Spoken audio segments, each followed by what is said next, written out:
ଆଜି ରାତିରେ ସେ ନାରୀ ତୁମକୁ ଫୋନ୍ କରିବ, ହାତ ଧରିକି ରୁମ୍କୁ ଡାକିବ, ଯାହା ଚାହିଁବେ ତାହା କରିବ।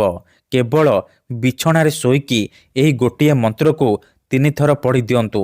ତାପରେ ଦେଖିବେ ଚମତ୍କାର। ଆଜ୍ଞା ହଁ, ଯଦି ଆପଣ କେଉଁ ଝିଅ ବା ବିବାହିତା ନାରୀକୁ ମନେ ମନେ ଭଲ ପାଉଛନ୍ତି, ତାର ସୁନ୍ଦରତାକୁ ଦେଖି ତା ଆଡ଼କୁ ଆକର୍ଷିତ ହେଉଛନ୍ତି, କିନ୍ତୁ ଯେତେ ଚେଷ୍ଟା କଲେ ମଧ୍ୟ ତାକୁ ପଟେଇ ପାରୁନାହାନ୍ତି, ତାକୁ ନିଜର ମନ କଥା କହିପାରୁନାହାନ୍ତି, ଆଉ ଆପଣ ଚାହୁଁଛନ୍ତି କି ସେ ଝିଅ ବା ନାରୀ ନିଜେ ଆସି ଆପଣଙ୍କୁ ଭଲ ପାଉଛି ବୋଲି କହୁ, ତେବେ ଆଜିର ଏହି ଭିଡ଼ିଓଟି ଆପଣଙ୍କର ଇଚ୍ଛାକୁ ପୂରଣ କରିବ।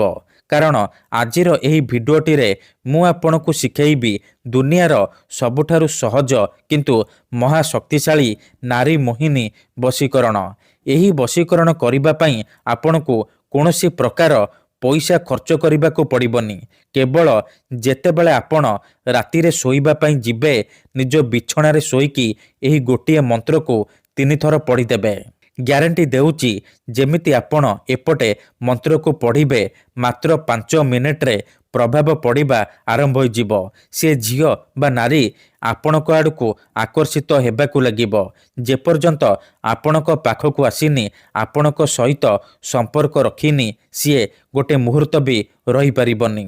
ତେବେ ଏହି ବଶୀକରଣ ଆପଣ କିପରି କରିବେ, କେମିତି କରିବେ, ଏହାର ପ୍ରୟୋଗ ବିଧି କ'ଣ, ଚାଲନ୍ତୁ ଜାଣିବା।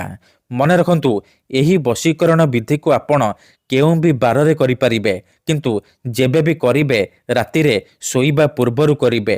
ବିଧିଟି କରିବା ପୂର୍ବରୁ ଭଲ ଭାବରେ ହାତ ଗୋଡ଼ ଧୋଇକି ଆପଣ ଏହି ବଶୀକରଣ ଆରମ୍ଭ କରିବେ। ପ୍ରଥମେ ଆପଣ କ'ଣ କରିବେ, ଯେତେବେଳେ ରାତିରେ ଶୋଇବା ପାଇଁ ଯିବେ, ଖଣ୍ଡେ ସାଧା କାଗଜ ଆଉ ନାଲି ରଙ୍ଗର କଲମ ଆଣିବେ। କାଗଜରେ ଆପଣ ଗୋଟିଏ ମନ୍ତ୍ର ଲେଖିବେ, ଓମ୍ ନମଃ କାମାକ୍ଷା ଦେବୀ ଆମୁକଂ ମେ ବଶ୍ୟମ୍ କୁରୁ କୁରୁ ସ୍ୱାହା। ଆମୁକଂ ଜାଗାରେ ଆପଣ ସେ ଝିଅ ବା ସ୍ତ୍ରୀର ନାମ ଲେଖିବେ, ଯାହାକୁ ଆପଣ ବଶରେ କରିବାକୁ ଚାହୁଁଛନ୍ତି।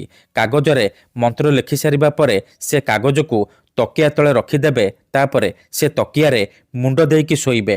ମନେ ରଖନ୍ତୁ, ପୂର୍ବ ଦିଗକୁ ମୁଣ୍ଡ ଦେଇକି ଶୋଇବେ। ତାପରେ ଆଖି ବନ୍ଦ କରିକି ସେଇ ଝିଅ ବା ନାରୀକୁ ମନେ ମନେ ଭାବିବେ, ତାର ମୁହଁକୁ ନିଜ ମନରେ ଭାବିବେ। ତାପରେ ମନ୍ତ୍ରକୁ 3 ଥର ପଢ଼ିବେ, ଓମ୍ ନମଃ କାମାକ୍ଷା ଦେବୀ ଆମୁକଂ ମେ ବଶ୍ୟମ୍ କୁରୁ କୁରୁ ସ୍ୱାହା। ଆମୁକଂ ଜାଗାରେ ଆପଣ ସେ ଝିଅ ବା ସ୍ତ୍ରୀର ନାମ କହିବେ, ଯାହାକୁ ଆପଣ ବଶରେ କରିବାକୁ ଚାହୁଁଛନ୍ତି। ମନ୍ତ୍ରକୁ 3 ଥର ପଢ଼ି ସାରିବା ପରେ ପବନରେ ଗୋଟିଏ ଥର ଫୁଙ୍କିଦେବେ। ଏପଟେ ଆପଣ ଏହି ବଶୀକରଣ କରିବା ମାତ୍ରେ ସେପଟେ ପ୍ରଭାବ ପଡ଼ିବା ଆରମ୍ଭ ହୋଇଯିବ। ମାତ୍ର 5 ମିନିଟରେ ସେ ଆପଣଙ୍କ ଆଡ଼କୁ ଆକର୍ଷିତ ହେବାକୁ ଲାଗିବ। ଧନ୍ୟବାଦ।